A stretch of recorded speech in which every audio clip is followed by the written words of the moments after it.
Time नहीं मिल पा रहा था इसमें वीडियोस में लाने के लिए।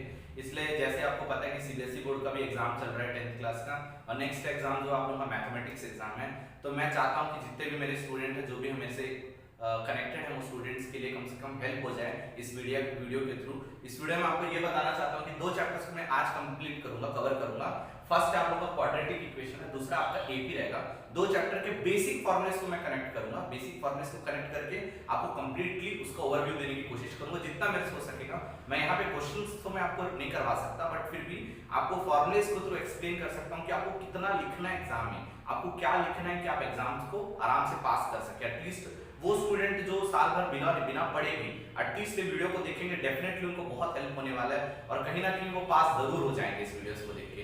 मैं ये होप करता हूँ डेफिनेटली आप इस वीडियो को 1 से 2 से 3 से 4 बार, जितने बार आप देख सको उतने बार उस वीडियो को देखिएगा। एटलीस्ट आपको उस चैप्टर का सेंस आपको समझ आ जाएगा, एसेंस जो आपका मेन होता है इस चैप्टर का, वो आपको क्लियर हो जाएगा। और जब एसेंस उसका क्लियर हो गया तो ऑटोमेटिकली आप उस चैप्टर में डेफिनेटली एक्सेल कर पाओगे।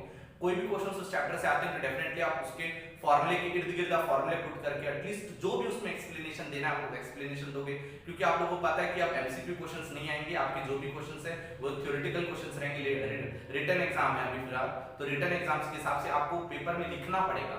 जब तक आप उसको लिखोगे नहीं, पहले क्या होता था कि एमसीक्यू क्वेश्चंस थे सीबीएसई बोर्ड में, तो आप गए, आपको आता नहीं आता, 4 में से ऑप्शन को टिक करके आ गए, गलत हुआ तो गलत हुआ, सही हुआ तो सही हुआ, तो बहुत सारे लोग पास भी हो गए। बट अभी ऐसा नहीं है, आप लोग को सिर्फ आप थ्योरेटिकल एग्जाम पूरा लिखना पड़ेगा। उसको लिखना जब आपको पड़ेगा, ऑटोमेटिकली आपको आना चाहिए। अगर आपको कुछ आता नहीं तो आप लिख नहीं सकते। तो सबसे पहले मैं ज्यादा टाइम ना लेते हुए इस वीडियो के ऊपर, तो मैं आता हूं first of all quadratic equation, जो आपको एक चैप्टर है जिसमें से आपको 3 ही चीज आपको पढ़ने हैं, 3 चीज आपको पढ़ने हैं। एक आपका आता है रूट्स ऑफ दिस इक्वेशन और नेचर ऑफ द रूट्स, और आपका थर्ड है sum and product of the roots. ठीक है, तो रूट्स ऑफ द इक्वेशन में 2 फॉर्मूलेस आपके आते हैं, 2 मेथड्स हैं आपके।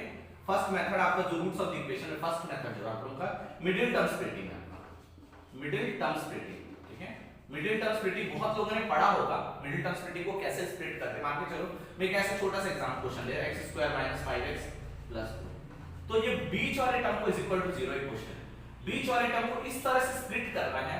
मेरे कुछ और वीडियोस है जिसके साथ मैं कोड करके मैं भेज दूंगा इस वीडियो को, मिडिल टर्म स्प्लिटिंग को कैसे किया जाता है। फिलहाल मैं आपको बस इतना ही बता रहा हूं, मिडिल टर्म स्प्लिटिंग में क्या करना रहता है, बस इसके रूट्स निकालने पड़ते हैं। सर रूट्स क्या होते हैं? रूट्स वो टर्म्स होते हैं, वो x की वैल्यू, जैसे इसमें x का इक्वेशन बना है, तो वो x की वैल्यू होती है जिसको पुट करने से ये इक्वेशन की वैल्यू 0 हो जाएगी, मतलब LHS एंड RHS की वैल्यू बराबर हो जाएगी। सर LHS की वैल्यू 0 है तो RHS की वैल्यू भी 0 हो जाएगी, तो वो उसको बोलते हैं रूट्स ऑफ इक्वेशन। तो इसको बोलते हैं, फर्स्ट बोलते हैं middle term splitting. Middle term splitting का एक अपना ही मेथड है, इसमें कोई फॉर्मूलेस नहीं होते, आप डायरेक्टली आप इसको सॉल्व कर सकते हो, बस आपको उस मेथड का मतलब होना चाहिए। और दूसरा एक मेथड आप लोगों का कंप्लीटिंग स्क्वायर, जो आप लोगों का कट चुका है, बिल्कुल आप कंप्लीटिंग स्क्वायर में टाइम वेस्ट मत करिएगा, ठीक है ना। कंप्लीटिंग स्क्वायर जो आप लोगों का था, स्क्वायर मेथड जो था आप लोगों का, वो आप लोगों का ओमिट हो चुका है। तो कंप्लीटिंग स्क्वायर में आप बिल्कुल भी टाइम मत दीजिएगा। आपको सेकंड, ये सेकंड जो आप लोगों का कट चुका है, और थर्ड आप लोगों का होता है डिस्क्रिमिनेंट फार्मूला मेथड। ठीक है, डिस्क्रिमिनेंट फार्मूला मेथड। जब भी इससे पूछेगा, ये क्वेश्चन बिल्कुल आता है, इसका मैं फार्मूला भी लिख देता हूं। जैसे अभी x का वैल्यू है तो इसका फार्मूला मैं लिख देता हूं, -b ± √b² - 4ac/2a। ये इसका फार्मूला है, ठीक है, ये इसका फार्मूला है -b ± √b² - 4ac/2a। सर ठीक है, सर इसमें a b c है क्या? सबसे पहले आप दीजिएगा x स्क्वायर का जो भी टर्म रहेगा उसे a बोला जाएगा। सर x के आगे जो भी कोफिशिएंट्स की बात करो, कोफिशिएंट मतलब इसके आगे जो रहता है, ठीक है। अभी मैं कोफिशिएंट बोलूंगा, आगे लोग कंफ्यूज हो जाएंगे कोफिशिएंट क्या होता है। सर इसमें a की वैल्यू क्या होगी? सर 1 होगी। सर इसमें b की वैल्यू क्या होगी? सर b की वैल्यू होगी 5, जो x के आगे होगा, बट -5 बेटा, विद साइन आपको लेना पड़ेगा, विद साइन आपको लेना पड़ेगा तो -5 होगा, ठीक है। और आपकी c की वैल्यू जो होगी आपकी 4 होगी, ठीक है। इस वैल्यू में पुट करिएगा, आंसर्स आएंगे। एक बार पॉजिटिव लेना, एक बार नेगेटिव लेना, एटलीस्ट इतना भी आप लिख के आते हो, a की वैल्यू इतनी है, b की वैल्यू इतनी है, c की वैल्यू इतनी है। आपके क्वेश्चंस कैसे पूछे जाएंगे? क्वेश्चन ऐसे पूछे जाएंगे, सॉल्व और determine the roots of this equation by using discriminant formula method. देखिए बेटा, इसको कभी-कभी फार्मूला मेथड भी बोल दिया जाता है, या फिर डिस्क्रिमिनेंट फार्मूला मेथड भी बोल दिया जाता है, ठीक है। तो फार्मूला मेथड से जब भी आपको क्वेश्चन पूछा जाएगा तो आपको ये फार्मूला लगाना है, और ये फार्मूला एटलीस्ट इसको लिख के आइएगा, -b ± √b² - 4ac/2a, जिसमें a b c की वैल्यू मैंने जब बताई, x² के आगे जो भी रहेगा वो a रहेगा, x के आगे x का जो कोफिशिएंट रहेगा जो भी रहेगा विद साइन लेना है बेटा, तो 5 -5 है तो -5 होगा, और लास्ट में जो कोफिशिएंट बच जाता है आपका जो कांस्टेंट है उसको बोलते हैं आपको c। तो c की वैल्यू कितनी है 4 है। ये दो मेथड्स आपको याद रखनी पड़ेगी, मिडिल टर्म स्प्लिटिंग और डिस्क्रिमिनेंट फार्मूला मेथड, ठीक है। तो मिडिल टर्म स्प्लिटिंग को अगर आपको कोट करना है तो मैं अगर आप चाहते हो कि मिडिल टर्म स्प्लिटिंग का मैं कुछ क्वेश्चंस कराऊं तो डेफिनेटली आगे वाले वीडियो में आप कमेंट कर सकते हो। मैं कम से कम 4 से 5 क्वेश्चंस किस एग्जांपल का फॉर्मेट में बना के आपको मिडिल टर्म स्प्लिटिंग को बता दूंगा और आपको पूरा क्लियर हो जाएगा मिडिल टर्म स्प्लिटिंग। अगर आपको रिक्वायरमेंट होगी उस वीडियो की तो डेफिनेटली आप मेरे को कमेंट करिएगा। अब आते हैं nature of the roots. Nature of the roots के ऊपर आते हैं बेटा। नेचर ऑफ द रूट्स को बताने के लिए सबसे पहले मैं हेल्प कर देता हूं। तो फाइन, तो आप लोग का सेकंड जो है nature of the roots. Nature of the roots का मतलब क्या होता है कि देखिएगा इसके रूट्स के नेचर किस तरह से बिहेव करते हैं। मान के चलो जब d की वैल्यू जब होगी इक्वल टू 0, d की वैल्यू जब इक्वल टू 0 तो roots are real and equal. Real and equal, roots are real and equal. Sir जब d की value is any positive number मतलब शुड बी ग्रेटर देन 0। जब भी d की value आप ऐसे भी बोल सकते हो d इज ग्रेटर देन 0 और anything which is positive number. जब भी बात करो तो roots are real and distinct and different भी बोल सकते हो, डिस्टिंक्ट या फिर डिफरेंट, ठीक है। जब रूट d की वैल्यू नेगेटिव होगी when it is d is less than 0, ठीक है ना। d is less than 0, d is less than 0 होता है रूट्स आर इमेजिनरी, सर ठीक है। इतना तो आपने बता दिया चलो कि कुछ डिस्टिंक्ट है, कुछ रियल है, कुछ रियल एंड इक्वल है। सर मतलब क्या होगा, d का मतलब क्या होगा? सर d का मतलब ये होगा, d की वैल्यू क्या होती है बेटा? d की वैल्यू होती है b² - 4ac। जैसे अभी मैंने बताया था abc, जैसे मैंने बताया था, देखो बेटा वही एग्जांपल आपको ले लेता हूं, x² - 5x + 4, है ना। ये प्रॉपर क्वाड्रेटिक इक्वेशन है कि नहीं है, बस मैंने आपका एग्जांपल के लिए लिया। इसमें b की वैल्यू क्या होगी बेटा? -5 होगी, अभी जैसे बताया था। a की वैल्यू क्या होगी? a की वैल्यू अब इसमें a की वैल्यू क्या होगी देख लीजिएगा, a की वैल्यू होगी 1 और c की वैल्यू क्या होगी 4। जैसा अभी बताया था ऊपर नीचे हो गया, ठीक है ना। तो आप प्रॉपर लिख लीजिएगा। तो इसके हिसाब से जब जैसे आप ये पुट करोगे वैल्यू और जैसे मान के चलो d की वैल्यू 0 आ गई, जैसे d की वैल्यू 0 आ गई आप पुट करोगे d b² - 4ac, आपको एक इक्वेशन दे दी जाएगी, आपको बोला जाएगा नेचर ऑफ द रूट्स बताओ। इस इक्वेशन का नेचर ऑफ द रूट्स बताओ। तो नेचर ऑफ रूट्स बताओ या फिर आपको बोला जाएगा डिस्क्रिमिनेंट की वैल्यू बताओ। सर ये d जो है ना इसी को बोलते हैं डिस्क्रिमिनेंट, इसी को बोलते हैं डिस्क्रिमिनेंट। आपको दो चीज पूछ सकता है बेटा, आपको पूछ सकता है find out the value of discriminant. Sir 0 आ गया तो 0 लिखेगा, अगर कोई नंबर आ गया मान के चलो 14 आ गया 15 आ गया तो 15 लिखेगा, अगर मान के चलो -21 -22 ऐसा कुछ आ गया तो वो लिखेगा।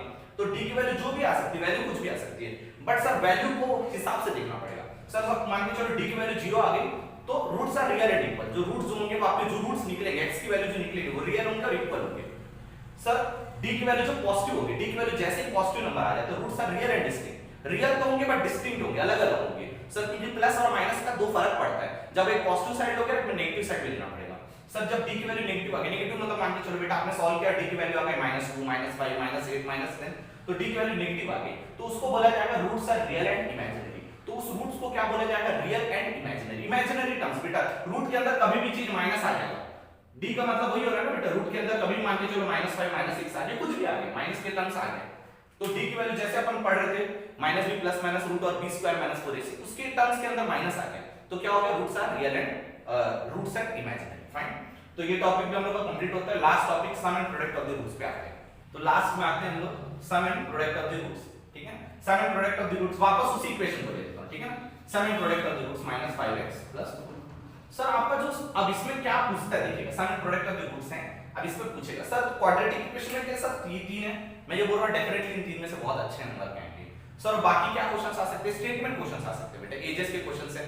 तो इसी से रिलेटेड आपको क्वाड्रेटिक इक्वेशन आता है, आपको रिलेटेबल स्टेटमेंट को रिलेट करते करते एक क्वाड्रेटिक इक्वेशन बनाना पड़ेगा। उस क्वाड्रेटिक इक्वेशन आ गया तो रूट्स ऑफ द इक्वेशन है, फिर वापस उस इक्वेशन से रूट्स निकालना पड़ेगा, मतलब वही वैल्यूज आएंगी। मान के चलो आप सॉल्व किए, पूरा इक्वेशन आ गया x² - 5x + 4, तो अब इसी को आपको क्या निकालना पड़ेगा? x निकालना पड़ेगा।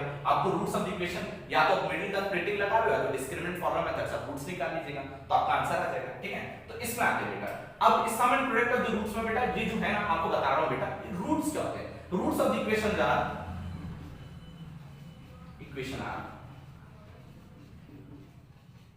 रूट्स ऑफ द इक्वेशन क्या होता है बेटा? Alpha and beta. मान के चलो पहला इक्वेशन का जो रूट आएगा ना वो अल्फा है, मतलब सर क्या मतलब है अल्फा का? जो x की पहली वैल्यू आएगी वो अल्फा है, सर x की जो दूसरी वैल्यू आएगी ना वो बीटा है, ठीक है।